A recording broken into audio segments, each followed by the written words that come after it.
शर्मनाक वाकया। नहम क्लास के तालिब इल्म को 6 दोस्तों ने इज्तिमाई बदफेली का निशाना बना डाला। उसको जो मुल्ज़मान हैं वो अपनी बाइक पे बिठा के 204 चक में एक हवेली है उधर साथ ले आते हैं।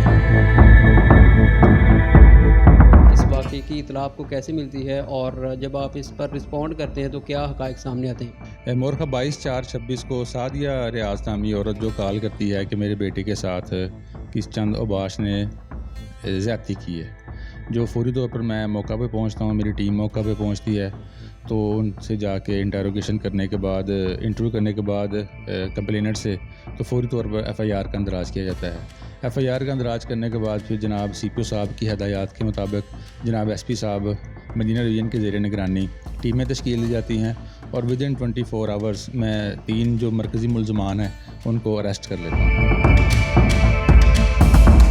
इसके बाद मुल्ज़मान को आपने गिरफ़्तार किया, कितना टाइम लगा और कौन कौन से टेक्निकल वसाइल को बुरोकार लाना पड़ा?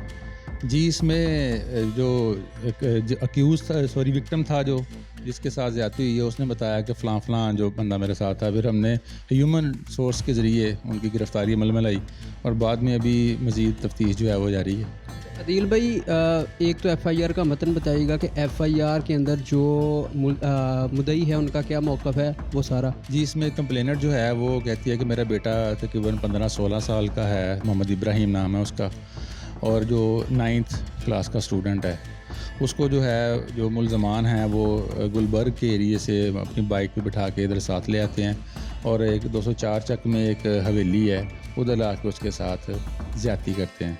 और मज़ीद उसमें वो कहते हैं कि इसमें असले का इस्तेमाल किया गया है और उसमें उसने लिखा है FIR में कि मेरे जो बेटा है उसकी वॉच भी रख ली है उन्होंने। तो इस हवाले से मुल्ज़मान जो हैं वो अरेस्टेड हैं, उनकी जो कानूनी कार्रवाई है उसकी तकमील जारी है, DNA का प्रोसेस हो रहा है और दूसरा मज़ीद इंटरोगेशन अमल में लाई जा रही है। अदील भाई, जब आपने मुल्ज़मान को गिरफ़्तार किया तो इंटरोगेशन के दौरान मुल्ज़मान का क्या मौक़िफ़ था और उन्होंने क्या क्या चीज़ें जो है कबूल की और क्या क्या हक़ाइक़ सामने आए?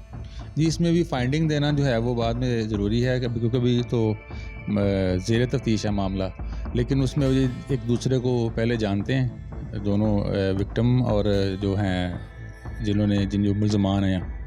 तो मज़ीद तफ्तीश जारी है, इंशाल्लाह वो ओपिनियन देंगे हम PFSA के बाद। कहा जा रहा है इनकी पहले से दोस्ती थी, कितने अरसा पहले से दोस्ती थी और क्या ये जो लड़का है जिसने ज़्यादती की है और जिसके साथ ज़्यादती हुई है ये एक ही जगह पर रहते थे? जी, ये पहले 3-4 माह पहले ये ईडन गार्डन में रहते थे इकट्ठे किराए के मकान में। जो मुल्ज़म है वो तो यहीं का रहशी है ईडन गार्डन का, और जो विक्टिम है वो पहले इधर किराए पे रहते रहे हैं, अब वो गुलबर्ग शिफ्ट हो गए। यानी कि वो लड़के हैं वो उधर जाते हैं और वहाँ से वो उस लड़के को लेकर जाते हैं। तो इसमें जो है असलहे का और ज़िक्र किया गया और मोबाइल फ़ोन वगैरह का छीना गया, उसके मुतल्लिक क्या हक़ाइक़ सामने आए? क्या बच्चे के पास मोबाइल वगैरह था और असलहे का भी इस्तेमाल किया गया इस पूरे जो ज़्यादती की गई है इस काम में? इसमें अभी तफ्तीश जारी है।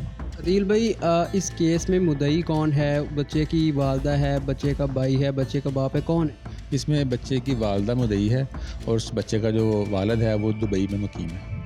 तो इस केस में कौन कौन सी दफ़ात लगाई गई? इसमें 375A गैंग रेप का है। अभी तक तमाम मुल्ज़मान आपकी पुलिस की हिरासत में हैं, हवालात में हैं या फिर किसी को जुडिशल भी किया गया? जी, इसमें जो है मुल्ज़मान अभी ज़ेरे इंटरोगेशन है और रिमांड पर भी हैं।